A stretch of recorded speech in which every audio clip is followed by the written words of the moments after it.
पूर्ण परमात्मा पाप कर्म दंड को भी काट सकता है। अभी तक जिस भी संत व महापुरुष से मिले उन्होंने यही बताया कि पाप कर्म फल भोगने से ही समाप्त होगा। वो प्रभु कौन है जो पाप कर्म को काट देता है, वो काल के बंधन से छुड़वा देता है। उसका क्या नाम है, पूजा की विधि क्या है? कृपया अवश्य सुनिए जगत गुरु तत्वदर्शी संत रामपाल जी महाराज के अमृत वचन।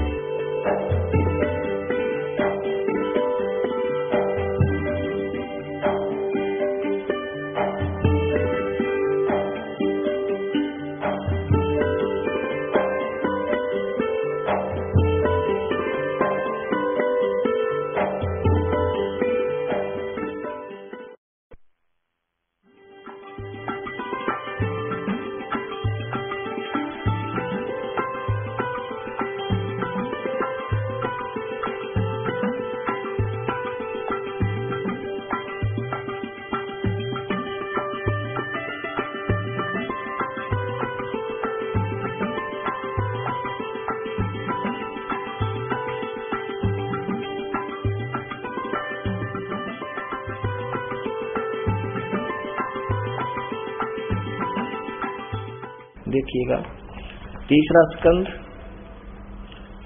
देवी भागवत। हम तीसरा स्कंद पढ़ रहे हैं संक्षिप्त देवी भागवत का, पृष्ठ नंबर 129 पर। यहां देखिएगा, यो सृष्टि कर्म मैंने संक्षेप में तुम्हें बतला दिया। यह देवी कह रही है, दुर्गा बता रही है। यहां देवी का प्रवचन चल रहा है। देवी ने कहा, ये देवी बता रही है। यो 129 पृष्ठ पे, यो सृष्टि कर्म मैंने संक्षेप में तुम्हें बतला दिया।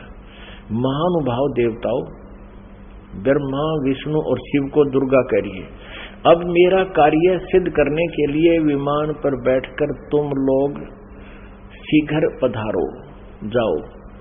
कोई कठिन कार्य उपस्थित होने पर जब तुम मुझे स्मरण करोगे तब मैं सामने आ जाऊंगी। देवताओं, मेरा और सनातन परमात्मा का ध्यान तुम्हें सदा करते रहना चाहिए।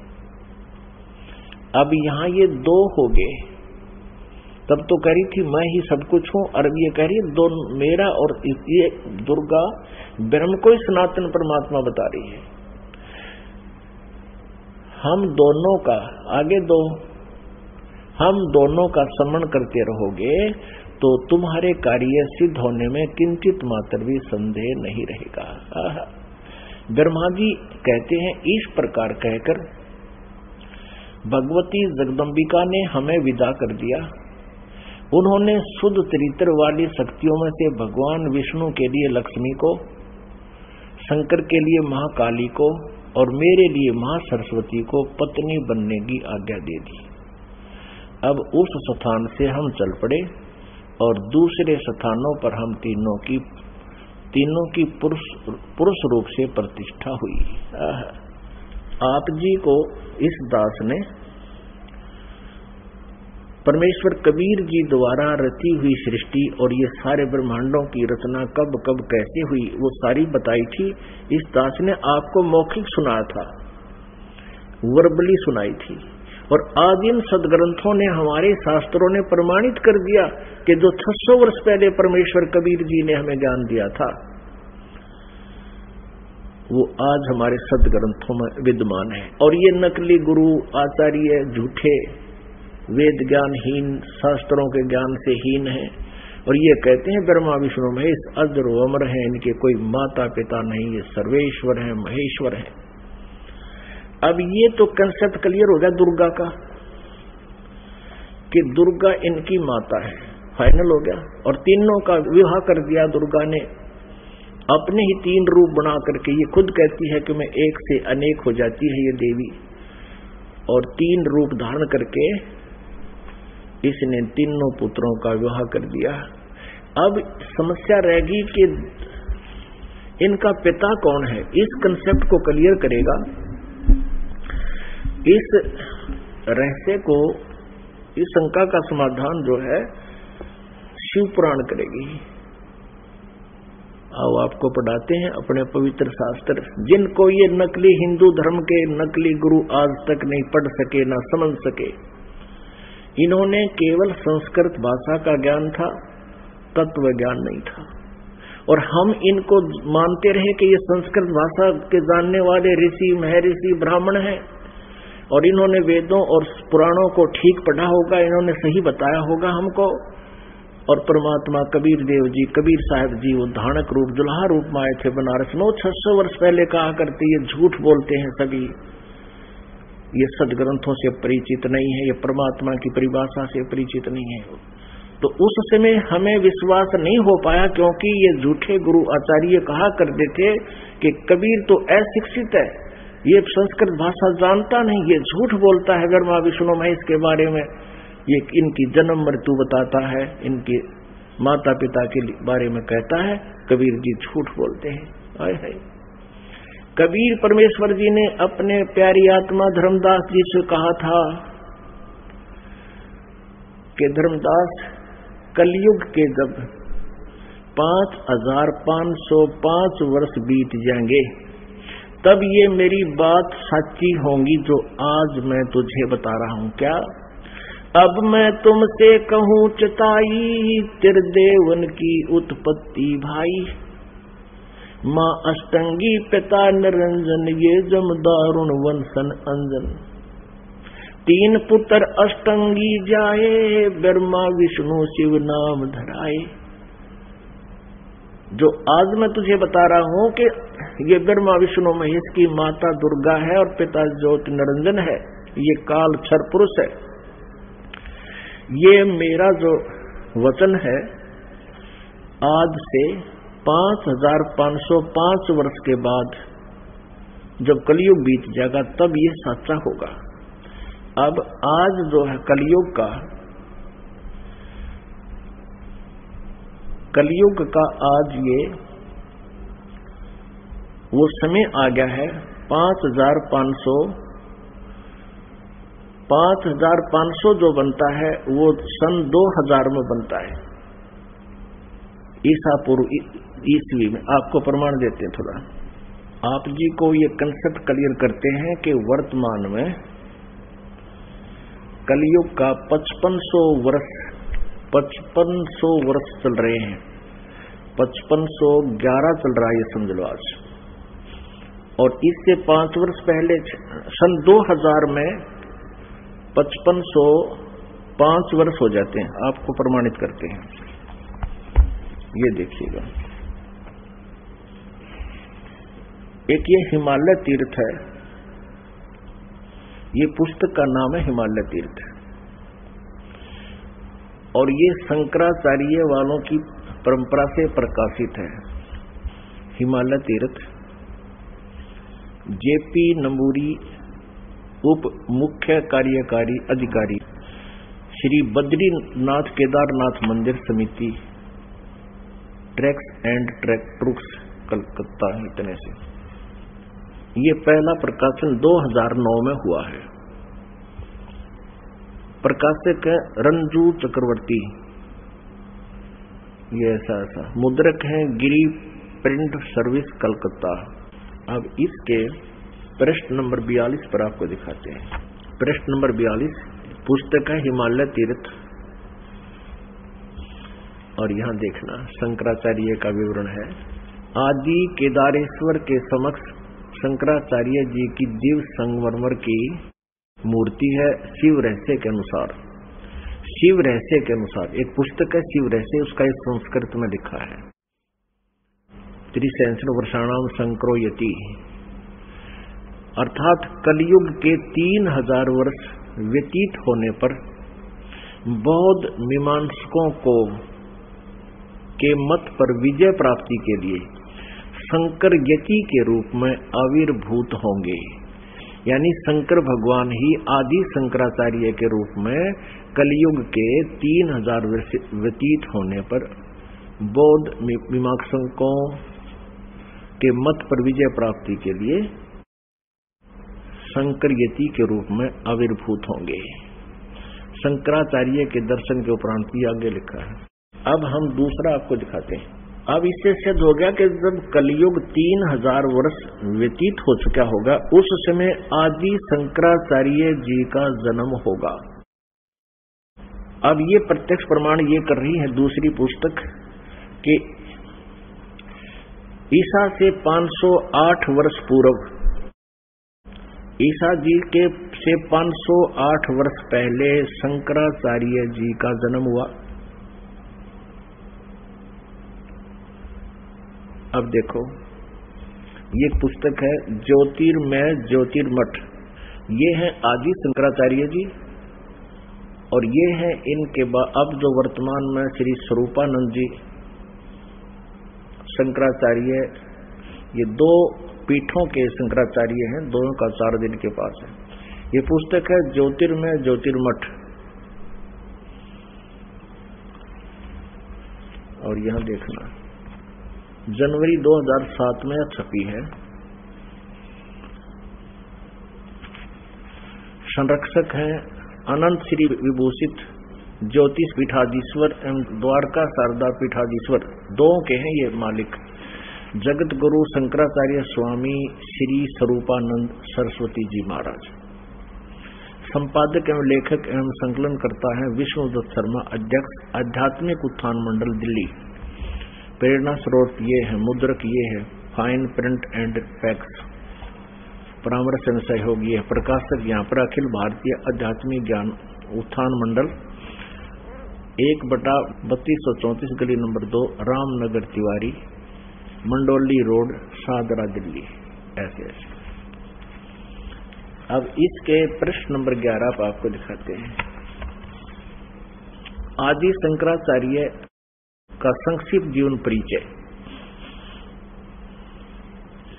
लगभग 25 वर्ष पूर्व शंकराचार्य का जन्म चरमराती आस्था के युग में केरल प्रांत में पूर्णा नदी के तट पर कालाड़ी ग्राम में धर्मनिष्ठ नंबूदरी वैश्य शैव ब्राह्मण श्री शिव गुरु अर्थ व धर्मपरायण सुभद्रा के घर हुआ। श्री शिव गुरु तैत्रीय शाखा के यजुर्वेदी थे, जो आदि शंकराचार्य के पिताजी। शंकराचार्य का जन्म भगवान शंकर के आशीर्वाद से हुआ, अतः उनका नाम शंकर रखा गया। गुरु परंपरागत मठों के अनुसार उनका आविर्भाव काल ईसा पूर्व 508 वर्ष माना गया है या 576 वर्ष माना गया। ये 476 का अर्थ, ये 32 वर्ष की उम्र में इनका देहांत हो गया था। इसमें से 32 कम कर दें तो इतना ही होता है, 476, यानी 508 वर्ष पूर्व। यहाँ इन्होंने लमसम कहा है कि लगभग 2500 वर्ष पूर्व, 2500 वर्ष पूर्व उनका जन्म हुआ। कहाँ? कल। और इससे सिद्ध हो गया कि ईसा पूर्व 508, ईसा पूर्व 508 वर्ष, ये 2007 में लिख रहे हैं।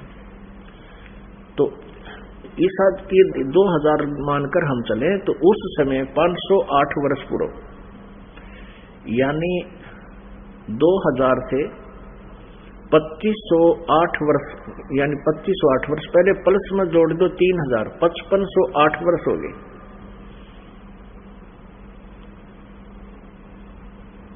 और 1993 से इस दास ने ये नामदान की आज्ञा हुई। सन 2000 में कृपा हुई, परमात्मा ने दया बख्शी, इन सदग्रंथों को देखा। 2000 के बाद इन सदग्रंथों को, जो अपने सदग्रंथ हैं, इनको देख करके इस दास ने एक पुस्तक की रचना की, परिभाषा प्रभु की, फिर परमेश्वर का सार संदेश और गहरी नजर गीता में, यानी गीता जी का यथार्थ अनुवाद किया। तो परमात्मा ने कहा था कि जब कलयुग के 5505 वर्ष बीत जाएंगे, उस समय मेरी ये आज की कही हुई बातें सच्ची होंगी। धर्मदास, क्या कही थी परमात्मा ने कि ब्रह्मा विष्णु महेश नाशवान हैं, इनकी जन्म मृत्यु होती है। ब्रह्मा विष्णु महेश जी के पिता ज्योति निरंजन क्षर पुरुष ये काल हैं और माता इनकी या देवी दुर्गा है। लेकिन उस समय किसी ने नहीं माना था। 600 वर्ष पहले सन 1398 से सन 1518 तक परमात्मा 120 वर्ष तक यही ज्ञान देते रहे।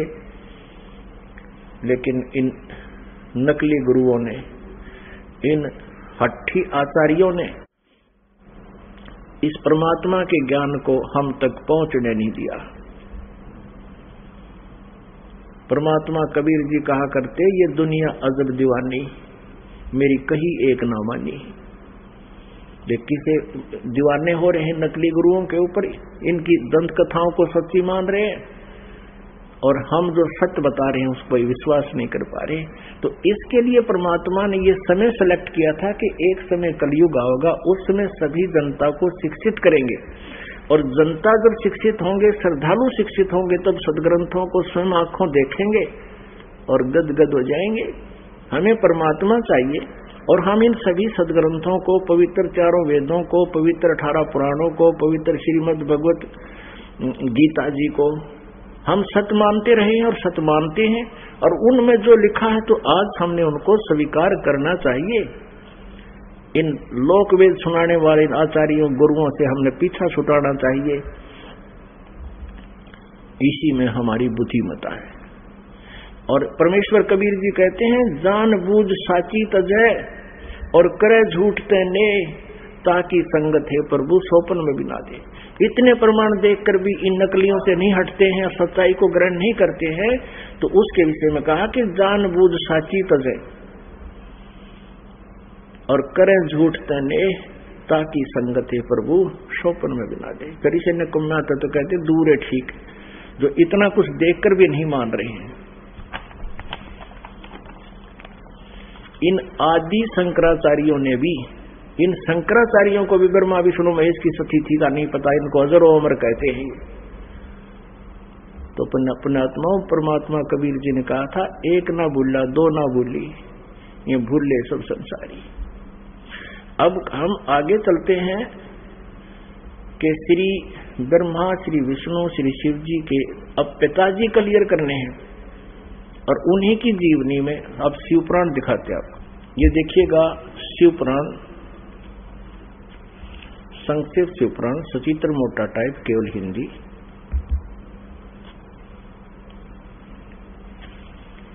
गीता प्रेस गोरखपुर से प्रकाशित है।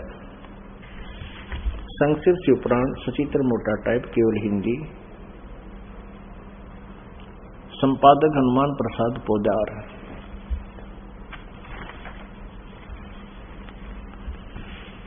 प्रकाशक मुद्रक हैं गीता प्रेस गोरखपुर, गोविंद वन कार्यालय, कोलकाता का संस्थान। अब यहां से शुरू करते हैं। ये रुद्र संहिता 98वां पृष्ठ शुरू करेंगे हम। संक्षिप्त शिव पुराण, ये रुद्र संहिता का 5वां अध्याय यहां समाप्त होता है। अपने पुत्र नारद की यह बात सुनकर लोक पितामह ब्रह्मा वहां इस प्रकार बोले। अब रुद्र संहिता का 6वां अध्याय हम पढ़ेंगे। ब्रह्मा जी ने कहा, ब्रह्मन, देव शिरोमणे, तुम सदा समस्त जगत के उपकार में लगे रहते हो। तुमने लोगों के हित के कामना से ये बहुत उत्तम बात पूछी है। जिसमें समस्त चराचर जगत नष्ट हो गया था, सर्वत्र केवल अंधकार ही अंधकार था। न सूर्य दिखाई देते थे, न चंद्रमा, अनन्य ग्रहों और नक्षत्रों का भी पता नहीं था। न दिन होता था न रात। अग्नि, पृथ्वी, वायु और जल की भी सत्ता नहीं थी।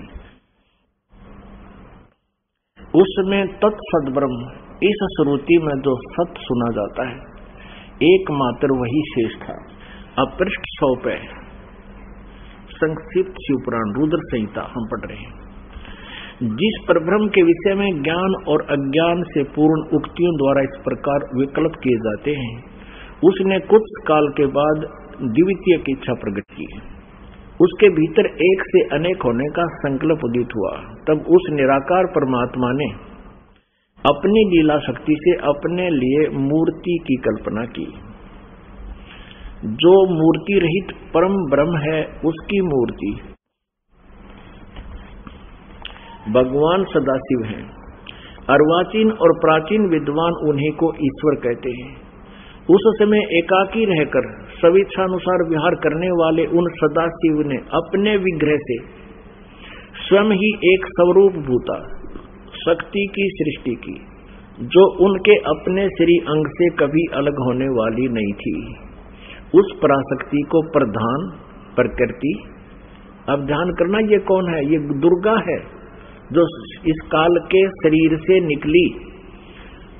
उस समय एकाकी रहकर स्वेच्छानुसार विहार करने वाले सदाशिव ने, सदाशिव कौन है? ये काल है। अपने विग्रह माने शरीर से स्वयं एक स्वरूप भूता शक्ति की सृष्टि की, ये ब्रह्मा जी बता रहे हैं। अब परमेश्वर कबीर जी ने बताया कि काल ने दुर्गा को खा लिया था, उसके पेट से परमेश्वर कबीर जी ने इसको अलग किया था। यहाँ इनकी मिलती जुलती सी बात है, क्योंकि कबीर परमेश्वर जी ने ब्रह्मा जी को ये ज्ञान सुनाया था और ब्रह्मा जी ने कुछ अपना अनुभव, कुछ कबीर जी का ज्ञान मिला करके इसको सिरे चढ़ाया। उस समय एकाकी रहकर स्वेच्छानुसार विहार करने वाले उन सदाशिव ने अपने विग्रह माने शरीर से स्वयं ही एक स्वरूप भूता शक्ति की सृष्टि की, जो उनके अपने श्रीअंग से कभी अलग होने वाली नहीं थी। उस पराशक्ति को प्रधान प्रकृति, गुणवती माया, बुद्धि तत्व की जननी तथा विकार रहित बताया गया है। वह शक्ति अंबिका कही गई है। उसी को प्रकृति, ये ध्यान से याद रखना कि दुर्गा को प्रकृति भी कहते हैं। सर्वेश्वरी और त्रिदेव जननी, तीनों देवताओं की माता ब्रह्मा जी, विष्णु जी, शिव जी की जननी श्री दुर्गा जी को कहते हैं। वो त्रिदेव जननी, नित्य और मूल कारण भी कहते हैं। सदाशिव द्वारा प्रकट की गई उस शक्ति के 8 भुजाएं हैं। अंडरस्टूड हो गया कि इस दुर्गा के बारे में है। नाना प्रकार के आभूषण उसके श्री अंगों की शोभा बढ़ाते हैं। वह देवी नाना प्रकार की गतियों से संपन्न है और अनेक प्रकार के अस्त्र शस्त्र धारण करती है। क्लियर? एकाकिनी होकर भी वह समय संयोग वसात, वह माया संयोग वसात अनेक हो जाती है। इसी ने 3 रूप धारण किए थे, सावित्री, लक्ष्मी और उमा, जो ब्रह्मा, विष्णु और शिव से विवाह किया था। एकाकिनी होकर भी वह माया संयोग वसात अनेक हो जाती है। वे जो सदाशिव हैं, ये सरपुरुष के बारे में जानकारी है, ब्रह्मा विष्णु महेश के पिता के विषय में। ये उन्हें परम पुरुष ईश्वर शिव शंभु और महेश्वर कहते हैं। अब देखना 101 पृष्ठ पर रुद्र संहिता का हम ये 6वां अध्याय पढ़ रहे हैं। वे अपने सारे अंगों पर भस्म रमाए रहते हैं। उन काल रूपी ब्रह्म ने, इसे काल कहो चाहे ब्रह्म कहो, शरपुरुष कहो, ज्योति निरंजन कहो, उन काल रूपी ब्रह्म ने एक ही समय शक्ति के साथ, नाथ नहीं है, शक्ति के साथ यानी दुर्गा के साथ शिवलोक नामक अक्षेत्र का निर्माण किया था। उस उत्तम अक्षेत्र को काशी कहते हैं। वह परम निर्वाण या मोक्ष का स्थान है जो सबके ऊपर विराजमान है। वे प्रिया और प्रियतम रूप शक्ति और शिव, प्रिया और प्रियतम यानी पत्नी और पति रूप में दुर्गा और ये काल रूपी ब्रह्म कहो चाहे इसको सदाशिव कहो, ब्रह्मा विष्णु महेश का पिता। दुर्गा और काल जो परमानंद स्वरूप है उस मनोरम क्षेत्र में नित्य निवास करते हैं। शिव और शिवाने, शिव यहाँ ये काल रूपी ब्रह्म है क्योंकि शिव का रूप धारण भी कर लेता है ये अपने पुत्र जैसा, क्योंकि अपने वास्तविक रूप में कभी किसी के समक्ष नहीं आता। ये शिव यानी इस काल रूपी ब्रह्म ने, ये काल रूपी ब्रह्म ने, शिव और शिवा ने, काल और दुर्गा ने प्रलय काल में भी उस अक्षेत्र को अपने सानिध्य से मुक्त नहीं किया है। देव से ब्रह्मा जी बता रहे हैं नारद को, एक समय उस आनंद वन में रमण करते हुए शिवा और शिव के मन में, काल और दुर्गा के मन में, दुर्गा और काल के मन में, सरपुरुष के मन में यह इच्छा हुई कि किसी दूसरे पुरुष की सृष्टि करनी चाहिए, यानी कोई बच्चा उत्पन्न करना चाहिए, लड़का। जिस पर यह सृष्टि संचालन का महान भार रखकर हम दोनों केवल काशी में रहकर इच्छा अनुसार विचरें और निर्वाण धारण करें, ऐसा निश्चय करके शक्ति सहित सर्वव्यापी परमेश्वर शिव ने, इस काल रूपी ब्रह्म ने दुर्गा के साथ रमण किया। अपने वाम भाग के 10वें अंग पर अमृत मल दिया, पति पत्नी व्यवहार किया। फिर तो वहां से एक पुरुष प्रकट हुआ, एक पुत्र की उत्पत्ति हुई। देखना 102 पृष्ठ पे संक्षिप्त शिव पुराण हम पढ़ रहे हैं। अब यहाँ और पुत्र जो उत्पन्न हुआ, इस काल रूपी ब्रह्म ने यानी शिव ने कहा, वत्स व्यापक होने के कारण तुम्हारा विष्णु नाम विख्यात हुआ। अब दुर्गा और काल से जो पुत्र उत्पन्न हुआ उसका नाम विष्णु रखा। ये आपने 6वां अध्याय पढ़ लिया रुद्र संहिता का। पुण्यात्माओं, ये अपने वही सदग्रंथ हैं जिनके आधार मानकर हम ये ज्ञान ग्रहण करते थे।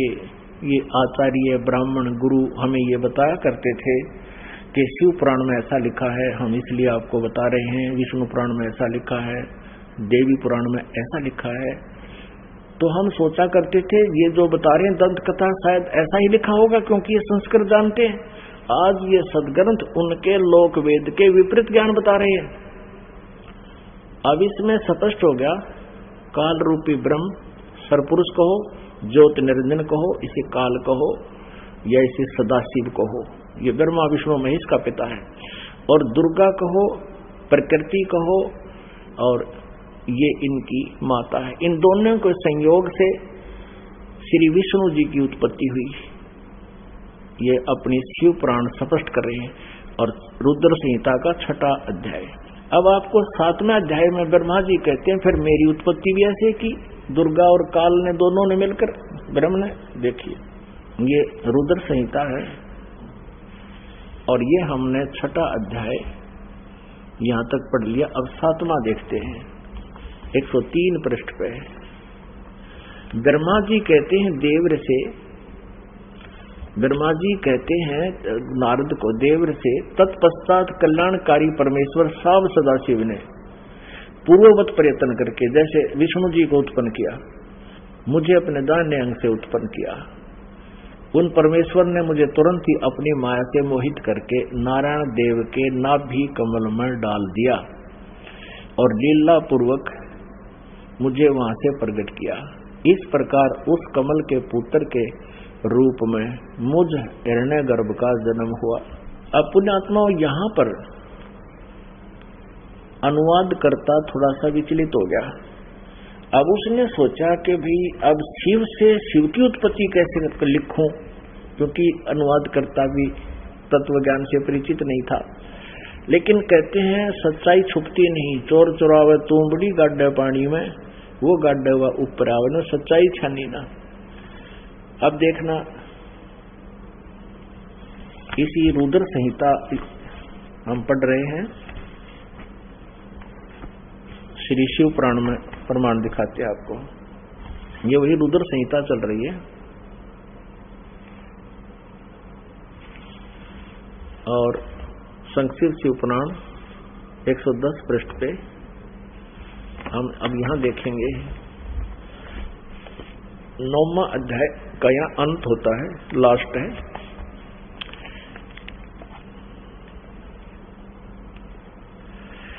इस प्रकार ब्रह्मा विष्णु और रुद्र इन 3 देवताओं में गुण हैं।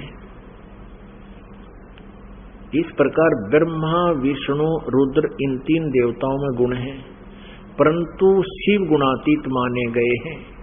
अब देखो 3 ये है, ब्रह्मा विष्णु और रुद्र, और ये काल रूपी ब्रह्म इनसे अलग है। 4 हो गए और स्पष्ट करते हैं। एक बार श्री ब्रह्मा जी और श्री विष्णु जी का इस बात पर झगड़ा हो गया कि ब्रह्मा जी कहते हैं कि मैं सृष्टि का रचनहार हूं और विष्णु तू मेरे से उत्पन्न हुआ है, तू मेरा पुत्र है।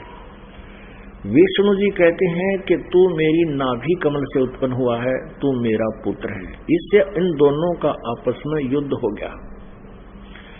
उस झगड़े का निपटारा करने के लिए इस काल रूपी ब्रह्म ने, इनके पिता ने इनके बीच में एक स्तंभ गाड़ दिया, एक लिंग खड़ा कर दिया, तेजों में स्तंभ बहुत लंबा, उसका कोई और छोर इन दोनों को नहीं मिला। तो इनका युद्ध तो बंद हो गया, उसकी खोज करने लगे कितना लंबा चौड़ा है। अंत में कहते हैं फिर कुछ देर के बाद ये शिव रूप में इसने प्रतिज्ञा की है काल ने कि मैं अपने वास्तविक रूप में कभी किसी को दर्शन नहीं दूंगा। इसलिए ये कभी ब्रह्मा रूप धारण कर लेता है, कभी विष्णु रूप धारण कर लेता है, कभी शिव जी का रूप धारण कर लेता है। तो वहां शिव जी रूप में आकर प्रकट हो गया और इन दोनों से कहा कि पुत्रों,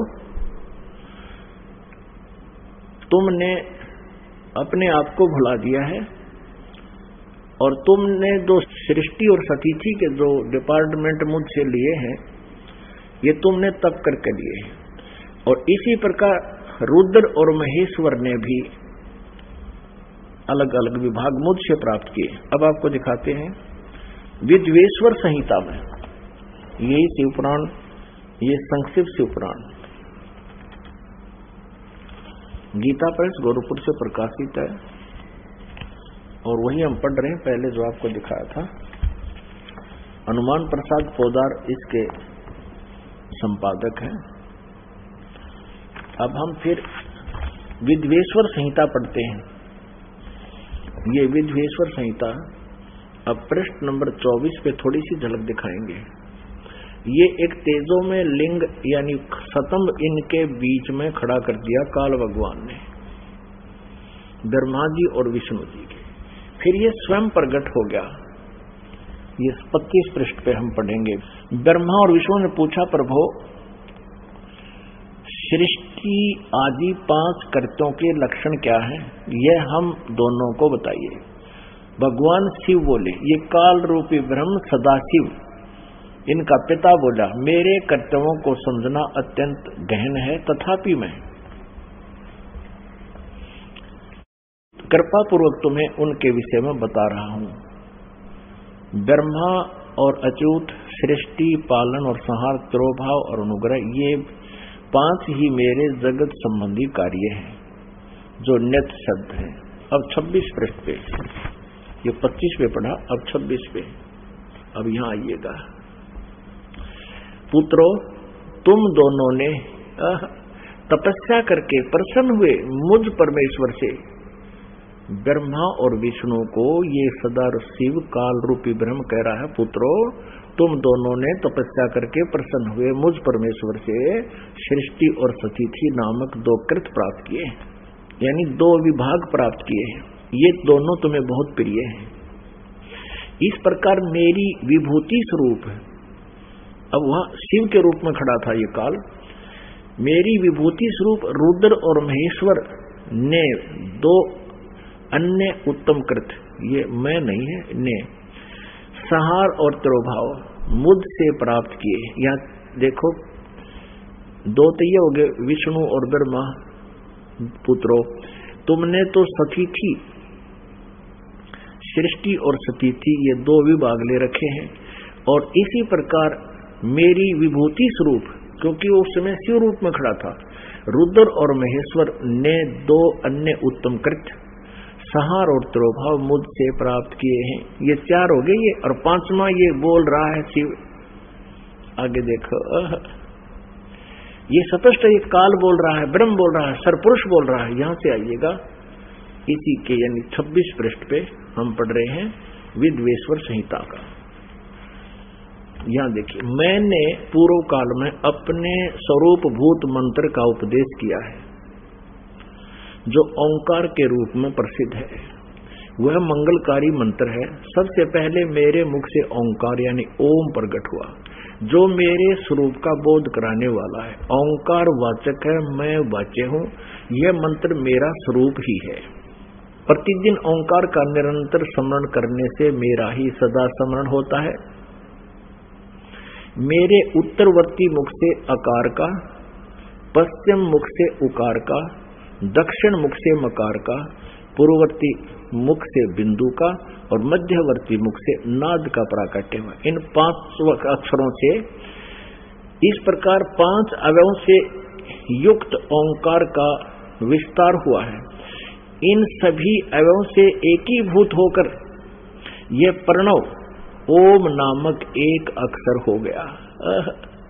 गीता जी अध्याय नंबर 8 के श्लोक नंबर 13 में गीता ज्ञानदाता ये ब्रह्म, ये सरपुरुष श्री कृष्ण जी में प्रवेश करके बोल रहा है ओम इति एकाक्षरम।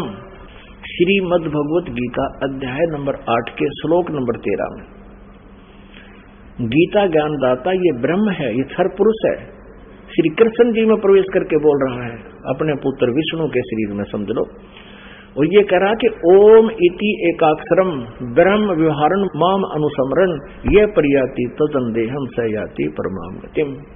माम ब्रह्म, मुझ ब्रह्म का केवल एक ओम अक्षर है, नथिंग एल्स। उच्चारण करके सिमरण करता हुआ ये परियाति तदंदेहम सयाति परमाम गतिम, जो शरीर छोड़कर जाते समय इसका सिमरण करता हुआ जाता है, यानी अंत समय में भी इसी का सिमरण करता हुआ शरीर छोड़ता है। सयाति परमाम गतिम, वह मेरे ओम नाम से जो लाभ मिलना है वो परम गति प्राप्त होती है। इससे सिद्ध हो गया कि गीता जी को ये काल ही बोल रहा है जो ब्रह्मा विष्णु महेश का पिता है।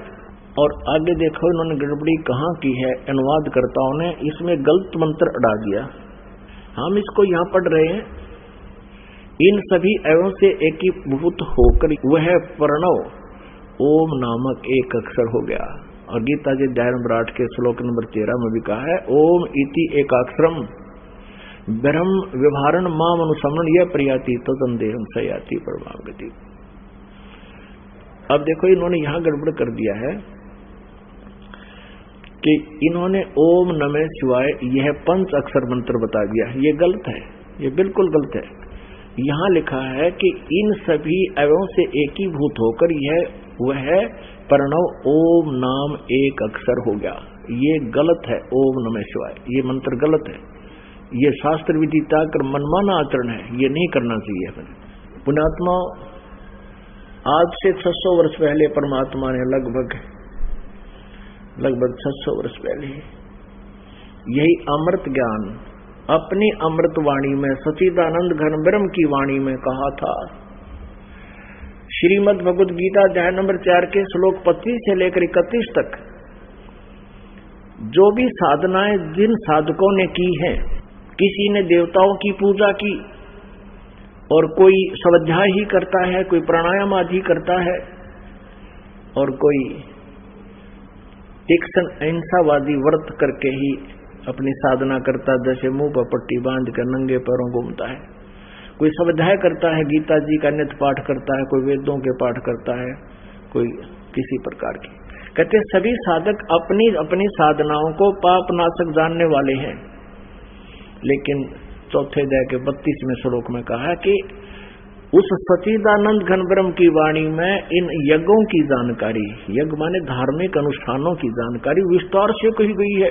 वो तत्व ज्ञान है। चौथे अध्याय के 34वें श्लोक में कहा है कि उस सच्चिदानंद घन ब्रह्म की वाणी में, यानी जो ज्ञान स्वयं परमेश्वर ने अपने मुखारविंद से बोला है, वो सच्चिदानंद घन ब्रह्म की वाणी ब्रह्म ने मुखे कहा गया है,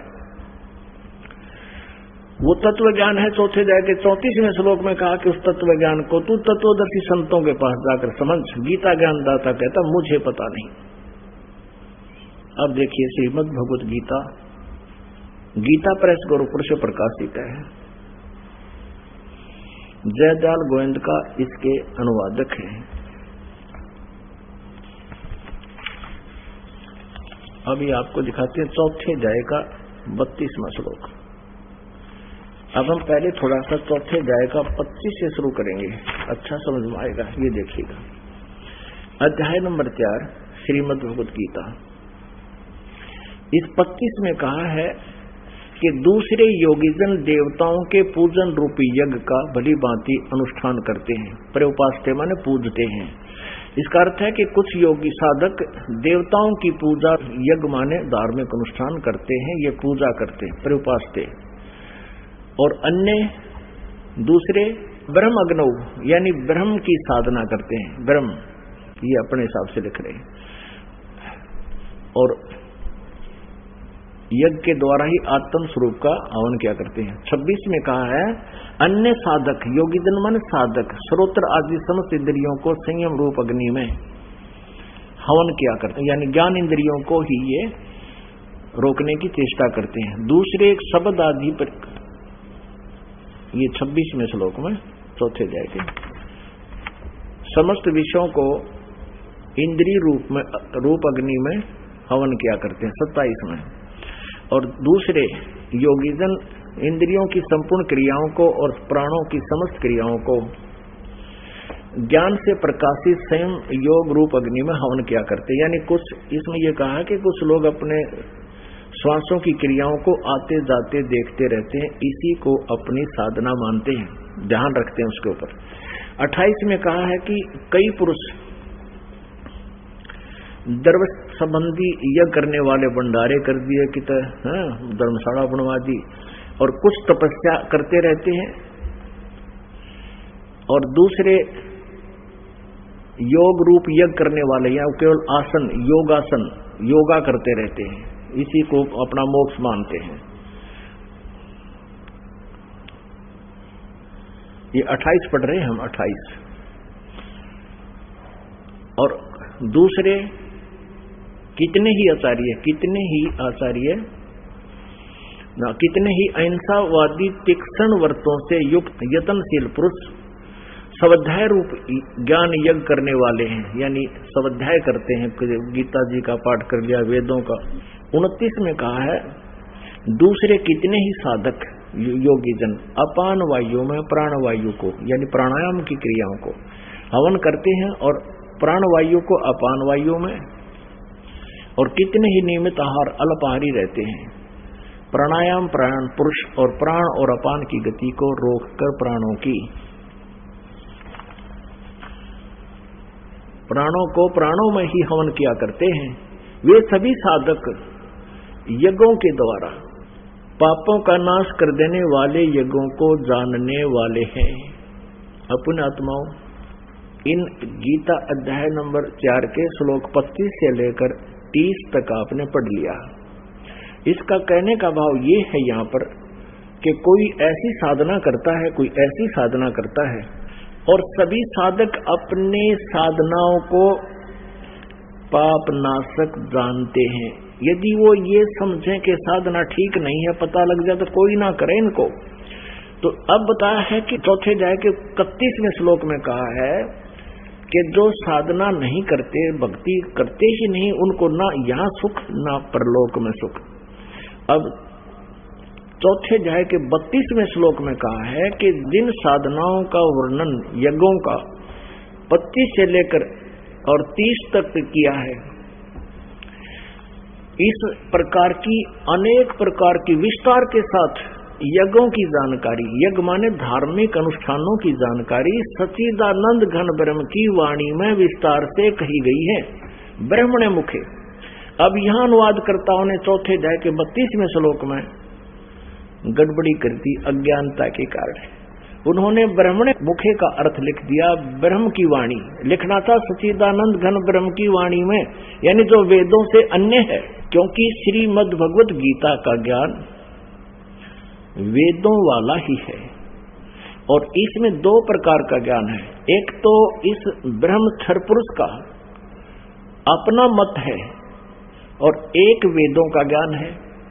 जो वेदों वाला ज्ञान है वो वेदों से तुलना होता है तो वो सही है, और जो युद्ध करवाने के लिए इसने कुछ अटकलबाजी करके बताया कि ये मेरा मत है, ऐसी साधना जो कुछ भी इसने ज्ञान दिया है, तो वो मत, इसका भी मत अल्पज्ञ है ये भी, क्योंकि स्वयं कहता है कि उस तत्व ज्ञान को तत्वदर्शी संतों के पास जाकर समझ।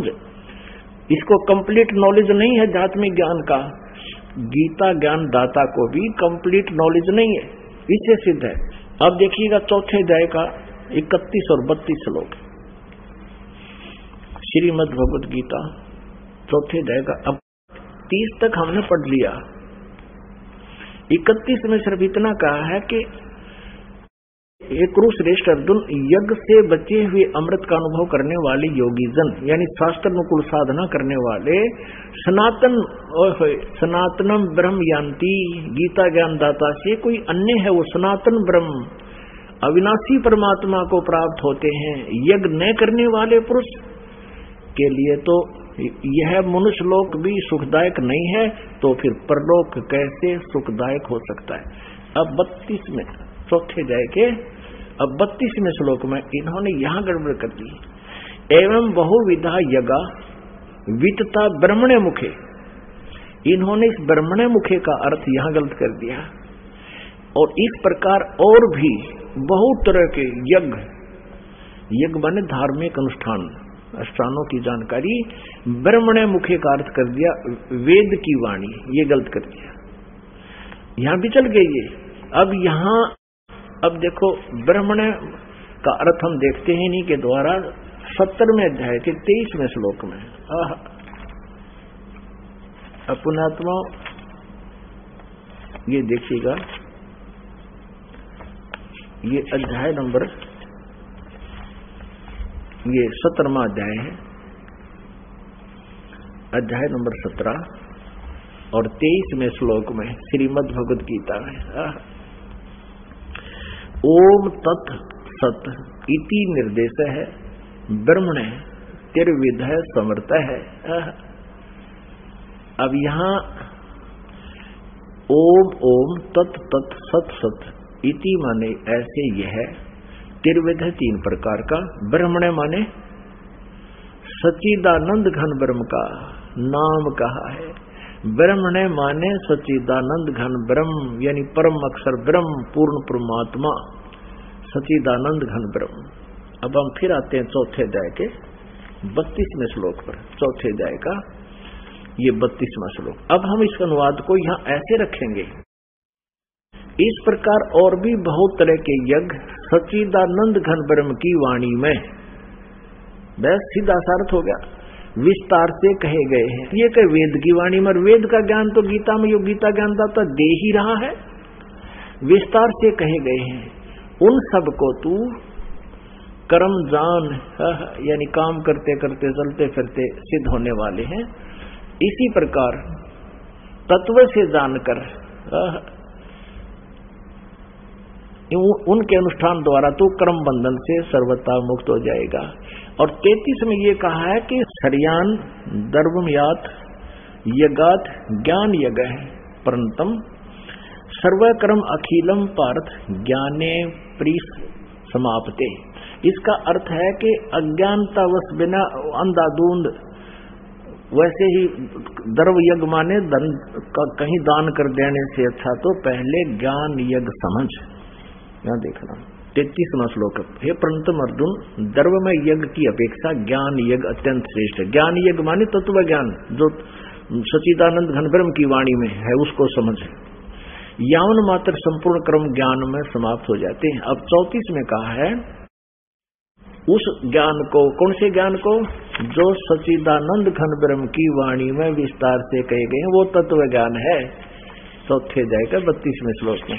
अब चौथे अध्याय के 34वें श्लोक में उस तत्व ज्ञान की जानकारी, चौथे अध्याय के 34वें श्लोक में गीता ज्ञानदाता कहता उस ज्ञान को जो सच्चिदानंद घन ब्रह्म की वाणी में लिखा हुआ है, तू तत्वदर्शी ज्ञानियों के पास जाकर समझ, उनको बड़ी भांति दंडवत प्रणाम करने से, उनकी सेवा करने से और कपट छोड़कर सरलता पूर्वक प्रश्न करने से वे परमात्म तत्व को भली भांति जानने वाले ज्ञानी महात्मा तत्वदर्शी तत्व ज्ञान का उपदेश करेंगे। अपने आत्मा अपने पवित्र सदग्रंथ श्रीमद् भगवद गीता जी कितना निर्णायक ज्ञान दे रहे हैं। और ये अज्ञानी आचार्य गुरु मंडलेश्वर ये ब्राह्मण आज तक इन सदग्रंथों को ना समझ सके और ना हमें समझा सके। दंत कथा लोक वेद सुना रहे हमारे को। कबीर परमेश्वर जी बताते हैं, हमें समझाना चाहते हैं कि पीछे लग गया जाऊं था मैं लोक वेद के साथ, रास्ते में सतगुरु मिल गए, दीपक दे दिया हाथ। लोकवेद ये दंत कथा थी, जैसे हम पहले सुना करते, ब्रह्मा विष्णु महेश अजरो अमर है, इनके कोई माता पिता नहीं, सर्वेश्वर महेश्वर, ओम नमः शिवाय, ओम भगवते वासुदेव मंत्र ये जाप करो। नहीं, गीता जी में केवल लिखा है कि ब्रह्म कहता मेरी साधना करनी है तो ओम नाम है, नथिंग एल्स। ओम इति एक अक्षरम, ओम इति एक अक्षरम ब्रह्म व्यवहारण मामन समरण, नथिंग एल्स, केवल एक ओम अक्षर है मेरा जाप करने का। और सच्चिदानंद घन ब्रह्म परमक्षर ब्रह्म की साधना करने का 17वें अध्याय के 23वें श्लोक में लिखा है कि ओम तत्सत इति निर्देश ब्रह्म ने त्रिविध समर्थ है। उस सच्चिदानंद घन ब्रह्म की साधना करनी है तो तत्वदर्शी संत बताएंगे, उसके पास वो कोड वर्ड है। ओम तो ब्रह्म का जाप है, और तत् ये अक्षर पुरुष का, जैसे सृष्टि रचना में आपको बताया था कि अचिंत के वचन से अक्षर पुरुष की उत्पत्ति हुई थी, और स्वयं ये परम अक्षर ब्रह्म ओवरऑल कंट्रोलर सबका मालिक कबीर देव है, कबीर साहब, उसका सत मंत्र है। ये 3 मंत्र है, ओम तत्सत। ओम ब्रह्म सरपुरुष का, सरब्रह्म का, और ये अक्षर पुरुष का सांकेतिक है, और सत ये परम अक्षर पुरुष सच्चिदानंद घन ब्रह्म का मंत्र है जाप करने का। इन तीनों की इकट्ठी साधना करनी होती है, और इससे उस परम पिता परमात्मा की प्राप्ति होती है, परम अक्षर ब्रह्म की। ये तत् और सत सांकेतिक शब्द हैं, ये दास बता सकता है। इस पृथ्वी पर किसी के पास ही मंत्र नहीं है।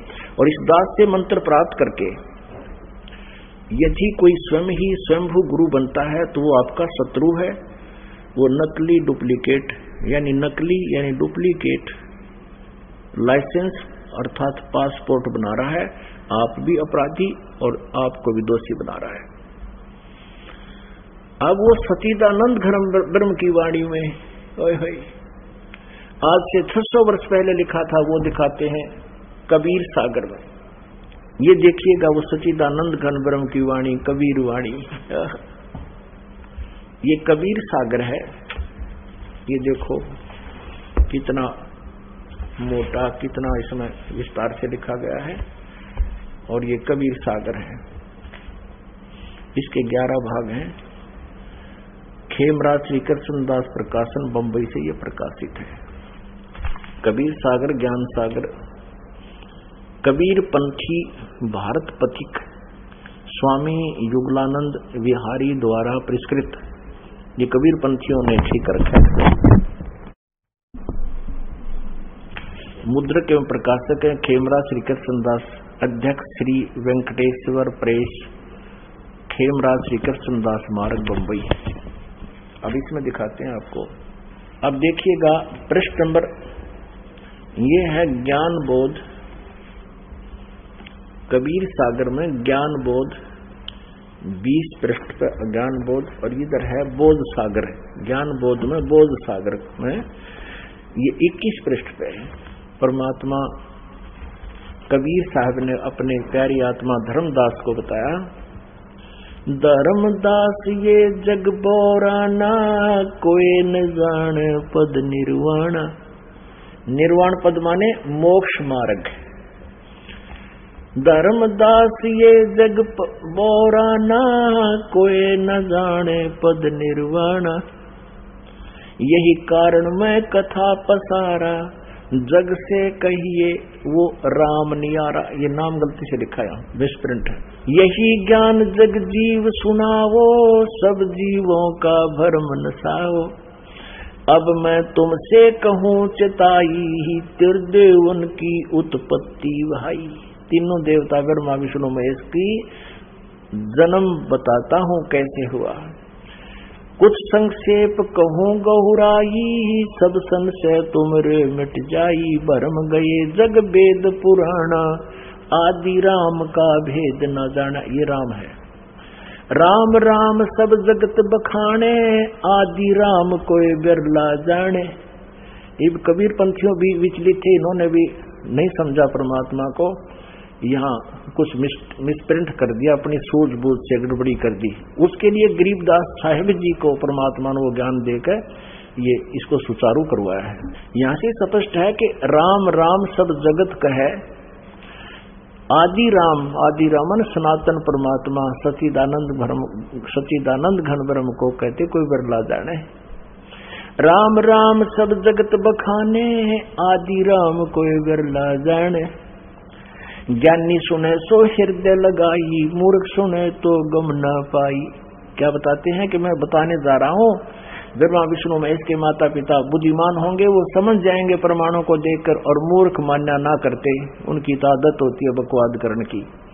माँ अष्टंगी पिता निरंजन, ये जम दारुण वंशन अंजन। पहले कीन निरंजन राई, पीछे से माया उपजाई। माया रूप देख अति शोभा, देव निरंजन तन मन लोभा। काम देव धर्म राय सताए, देवी को तुरंत धर खाए। पेट से देवी करी पुकारा, हे साहेब मेरा करो उभारा। पेट से देवी करी पुकारी, साहेब मोहे करो उभारी। टेर सुनी सतगुरता आए, अष्टंगी के बंध छुड़वाए। यहाँ वास्तविकता यह है कि टेर सुनी तहाँ हम आए, परमात्मा कहते हैं अष्टंगी के बंध छुड़वाए। अब 22 पृष्ठ पे ज्ञान बोध कबीर सागर। धर्मराय को हिकमत कीना, नखरेखा से भग कर लीना। अब कहते हैं उस काल ने उस दुर्गा के प्रजनन इंद्री स्वयं ही लगाई। धर्मराय करे भोग विलासा, माया को रही तब आशा। यानी दुर्गा प्रेग्नेंट होगी। 3 पुत्र अष्टंगी जाए, ब्रह्मा विष्णु शिव नाम धराए। 3 पुत्र अष्टंगी दुर्गा ने पैदा किए शिव काल के संयोग से, और ब्रह्मा विष्णु और शिव नाम धराए। 3 देव विस्तार चलावे, इनमें ये जग धोखा खावे। पुरुष गम कैसे के पावे, काल निरंजन जग भरमावे। 3 लोग अपने सुत दीन्या, सोन निरंजन बासालीन्या। अपने तीनों पुत्रों को 3 लोकों का राज देकर, पृथ्वी पाताल और स्वर्ग का, और स्वयं कहते ऊपर सुन में जा बैठा। सुन माने ऊपर, जहां और कोई ना हो, वो वैक्यूम प्लेस में, जहां इसने 3 रूप बनाकर अपने 3 स्थान बना रखे। 3 देव सो उनको ध्यावे, निरंजन का वह पार न पावे। ब्रह्मा विष्णु महेश को अपने पिता की भी प्राप्ति नहीं हो सकी है, इसलिए उनको निराकार बता रहे हैं। ये अलख निरंजन बड़बट पारा, 3 लोग जीव करे आहारा। ब्रह्मा विष्णु शिव नहीं बचाए, सकल खाए पुन धूर उड़ाए। तिनके सुत हैं तीनों देवा, आंदर जीव करत है सेवा। अब परमात्मा क्या बता रहे हैं कि इन दुर्गा और काल के ये 3 पुत्र हैं, रजगुण ब्रह्मा, सतगुण विष्णु, तमगुण शिव। और अंधे जीव इन्हीं की पूजा करते हैं। अंधे माने ज्ञानहीन प्राणी, और इन्हीं को सर्वेश्वर मानकर इनकी पूजा करते हैं। फिर देखिए, तिनके सुत हैं तीनों देवा, अंदर जीव करते हैं सेवा। सेवा माने पूजा। ये अंधे ज्ञानहीन, तत्व ज्ञानहीन प्राणी इन्हीं काल के 3 पुत्रों की पूजा करते हैं। अकाल पुरुष काहू नहीं चीन्या, काल पाए सभी गए लीन्या।